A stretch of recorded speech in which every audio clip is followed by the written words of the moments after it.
चर्चित पत्रकार मनीष कश्यप पे लगातार 3 एफआईआर दर्ज कर दिया गया है, इस पे क्या कुछ कहिएगा? देखिए, जो कायर कमजोर होता है वो चौथा स्तंभ को सबसे पहले डराता है कि बिहार के उप मुख्यमंत्री जो चोर दरवाजे से सत्ता में आए हैं और बिहार के मुख्यमंत्री की लाचारी है सत्ता पर कुर्सी पर बने रहने के लिए उनकी बात को स्वीकारना, वो व्यक्ति बिहार की अस्मिता को, बिहार के श्रमिकों का, बिहार के युवाओं का अपमान को झुठलाने के लिए एक से एक तरकीब निकाल रहे हैं। तमिलनाडु की सरकार तो अपनी छवि बचाने के लिए इस घटना को असत्य करार देगा। तो फिर सर बिहार सरकार भी असत्य क्यों करार दे रहा है? इसलिए कि भ्रष्टाचार और अपराध के कोख से जो पैदा हुए हैं वो व्यक्ति सच को झुठला रहे हैं। अगर जो झूठ है तो उस पर बहस होनी चाहिए, उसकी तथ्यात्मक जांच होनी चाहिए। बदले की भाव से किसी को तंग परेशान करना ये कायर लोग करते हैं कि नेता प्रतिपक्ष का बयान नहीं छपे नहीं तो विज्ञापन बंद कर देंगे। आज एक पेपर है दैनिक जागरण, उनका विज्ञापन 2 महीने से रोके हुए है क्योंकि वो गलती से कुछ विषय को निकाल दिया था।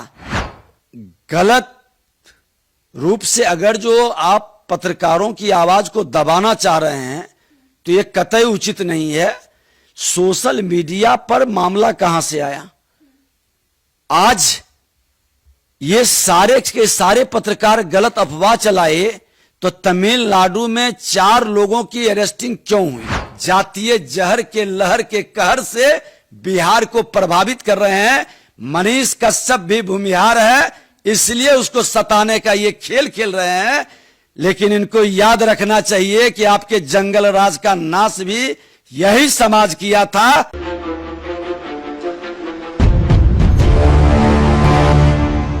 सर आपने फिर से सदन में तमिलनाडु मुद्दे पर बिहार के मजदूरों पर आवाज उठाई है, क्या कहिएगा? देखिए, निश्चित तौर पर हम श्रम मंत्री के रूप में अपने बिहार के श्रमिकों का अपमान, दोहन और शोषण के विषय पर सरकार में रहते हुए कहा था कि इस पर गहन समीक्षा हो, क्योंकि बिहार का हमारा ये पूंजी है, हमारे श्रमिक। बिहार के श्रमिकों के हुनर पूरा देश स्वीकार करता है, लेकिन बिहारियों का अपमान, दोहन और शोषण का कई मामला हर स्टेट से आता है। इस बार तमिलनाडु का भी कई मामला प्रेस मीडिया में आया, सोशल मीडिया में चला और वहां के मजदूर के द्वारा भी बयान दिया गया। हम लोगों से भी बात किया, इस मामला को लेकर सदन में हमने उठाया और बिहार के माननीय मुख्यमंत्री नीतीश कुमार जी से हमने आग्रह किया कि विधानसभा की सर्वदलीय कमेटी और पदाधिकारियों की कमेटी भेजें। हमारे बिहार के मजदूरों का, बिहार के श्रमिकों का, बिहार के युवाओं का अपमान न हो और इस अपमान का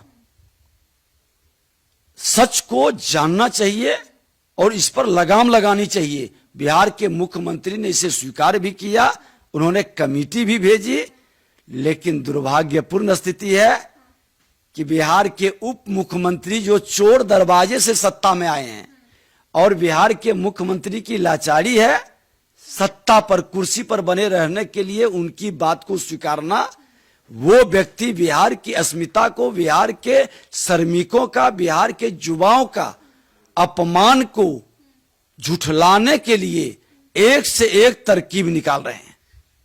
देखिए, जो भी सोशल मीडिया पर चला है, माननीय मुख्यमंत्री जी ने भी इसे स्वीकार किए हैं।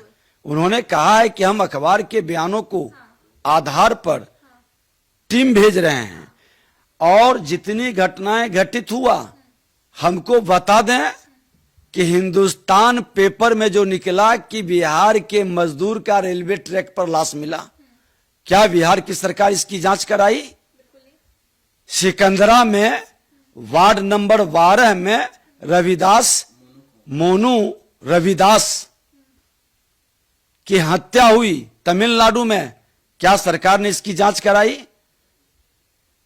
इसी तरह के एक यादव जी का, सिकंदरे का ही, पंकज यादव का, तो कह दिया बिहार का जो चरित्र रहा है, अपराधियों को पकड़ने की बजाय यहां के पुलिस प्रशासन जो खेल खेलते हैं, कह देगा अवैध संबंध है, जमीन का मामला है, आपसी विवाद है। उस दोनों हत्या पर स्पेशल कमेटी बिहार की बननी चाहिए थी, जांच करानी चाहिए थी। रेलवे ट्रैक पर लाश कैसे पहुंचा? तमिलनाडु की सरकार तो अपनी छवि बचाने के लिए इस घटना को असत्य करार देगा। तो फिर सर बिहार सरकार भी असत्य क्यों करार दे रहा है? इसलिए कि भ्रष्टाचार और अपराध के कोख से जो पैदा हुए हैं वो व्यक्ति सच को झुठला रहे हैं। क्या ये सच नहीं? एक स्पेशल कमेटी बननी चाहिए थी। जो बिहार के मजदूर बोल रहे हैं कि मैं 6 महीना काम करता हूं, 3 महीने 4 महीने का मजदूरी मिलता है, 2 महीने 3 महीने का रोक के रखता है ताकि दोबारा आकर के हमको काम करे। ये बंधुआ मजदूरी है क्या? देश से बंधुआ मजदूरी समाप्त हो गया और बिहार के श्रमिकों के साथ, बिहार के युवाओं के साथ इस तरह के व्यवहार तमिलनाडु ही नहीं किसी स्टेट में होता है, वह गलत है। मैं तो एक राष्ट्र श्रेष्ठ राष्ट्र की बात में विश्वास करता हूं। कन्याकुमारी से कश्मीर तक हमारा मां भारती के सभी संतानों का समान अधिकार है। फिर उसके साथ अपमान, दोहन और शोषण कतई स्वीकार नहीं है। सर तो फिर बिहार के कई पत्रकारों पर एफआईआर किया गया, आखिर क्यों? देखिए, गलत रूप से अगर जो आप पत्रकारों की आवाज को दबाना चाह रहे हैं तो ये कतई उचित नहीं है। सोशल मीडिया पर मामला कहां से आया? आज ये सारे के सारे पत्रकार गलत अफवाह चलाए तो तमिलनाडु में 4 लोगों की अरेस्टिंग क्यों हुई? क्यों उस पर कार्रवाई सरकार कर रही है? और बिहार सरकार ने जो टीम भेजी, हमने मांग किया था कि अपुष्ट सूत्रों से ये सारे खबर आ रहे हैं। मैंने तो प्रेस मीडिया में खुल के बोला था कि अपुष्ट सूत्रों से ये जानकारी मिल रही है, सरकार इसकी जांच कराए। सरकार ने जांच कराई तो सदन में ये पूरे विषय को क्यों ने तथ्यात्मक रखे? जवाब देनी चाहिए। सत्ता में बैठकर चोर दरवाजे से आकर के सत्ता की मदानता में, अहंकार में गुंडा राज की भाषा बोलने लगे हैं, ये कतई उचित नहीं है। सत्ता आते जाते रहती है। बिहार का श्रमिक अपने सम्मान और अपने दोहन शोषण के विरुद्ध जब आवाज उठाएगा तो बड़े बड़े सिंहासन हिल जाएंगे। सर एक आखिरी सवाल रहेगा। चर्चित पत्रकार मनीष कश्यप पे लगातार 3 एफआईआर दर्ज कर दिया गया है, इस पे क्या कुछ कहिएगा? देखिए, जो कायर कमजोर होता है वो चौथा स्तंभ को सबसे पहले डराता है और चौथा स्तंभ की आवाज को बंद करता है। आपातकाल में भी सबसे पहले चौथा स्तंभ को डराने का काम किया था, उसके मुंह को बंद करने का काम किया था। पत्रकारों को अपने जिंदगी को दांव पर लगाकर हर घटना में जाता है और जनता के बीच सच को दिखाता है। लेकिन सच अगर जो झूठ है तो उस पर बहस होनी चाहिए, उसकी तथ्यात्मक जांच होनी चाहिए। बदले की भाव से किसी को तंग परेशान करना ये कायर लोग करते हैं। देखिए, मनीष कश्यप हो या जो भी पत्रकार पर इस तरह की घटना घटित हुआ, हम तो छपरा में भी गए थे। वहां पर पत्रकारों पर जो सच को दिखाया और जो वायरल किया, 3 बच्चों को पीट करके जो हत्या की गई, कई पत्रकार आए कि हम पर एफआईआर कर दिया। ये सरकार प्रशासनिक अराजकता को छुपाती है, अपराध और भ्रष्टाचार से जो शासन चला रहे हैं उसको छुपाती है और पत्रकारों को भयभीत करता है। अरे सच यहां तक होती है कि नेता प्रतिपक्ष का बयान नहीं छपे, वे तो विज्ञापन बंद कर देंगे। आज एक पेपर है दैनिक जागरण, उनका विज्ञापन 2 महीने से रोके हुए है क्योंकि वो गलती से कुछ विषय को निकाल दिया था। कई पेपर, कई पत्रकार, बिहार के अंदर लोकतंत्र को गिरवी रखने का प्रयास है।